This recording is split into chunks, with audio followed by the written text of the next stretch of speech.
But if you are in control of everything in your life, it's easier to talk yourself out of a panic attack. And there's a lot of social, religious taboo associated with having emotional and mental disorders. And there really shouldn't be. There's so much pressure put on women to perform as perfect wives, mothers, and daughters. It can become unbearable and impossible for them to regulate disappointment, shame, and inability to measure up. There's so many expectations on women. It's kind of like that monologue speech in Barbie. You can't be too much of anything, and you better not be devoid of this. And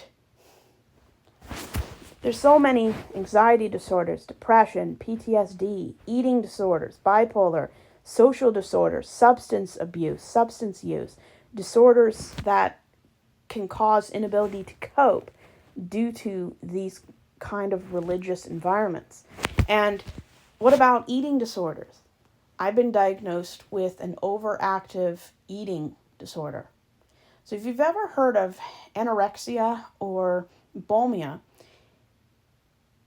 is when you eat to excess and then void, which can be very detrimental to your health.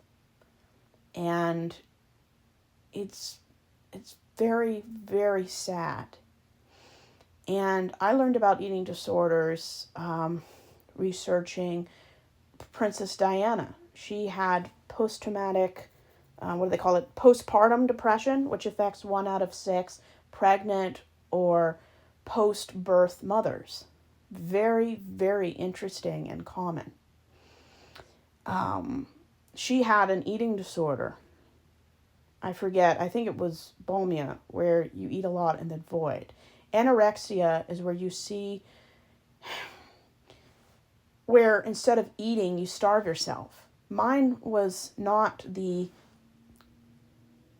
not eating. Mine was overeating due to stress and anxiety. Having to live a life to please my family while lying caused so much anxiety. I ate thousands of calories a day, over the 2,000 calorie approximate limit.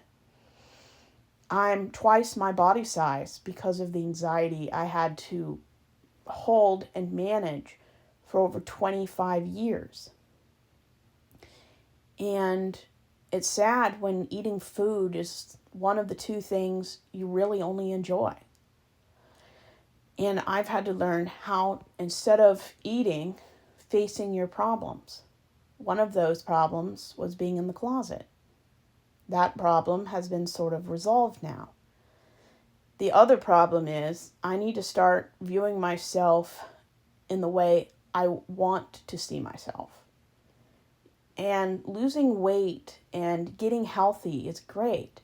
But if your goal is to be hot and to think well of yourself, those anxieties aren't going to go away when you drop to 120 pounds. You have to enjoy being yourself regardless of your weight. And there's nothing wrong with losing weight. But don't do it to change how you see yourself.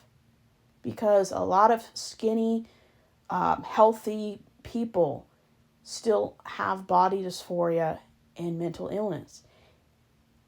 Dropping your weight is not going to cure how little you think of yourself. And having an overeating disorder is not something that's talked about. And binge eating is actually a thing.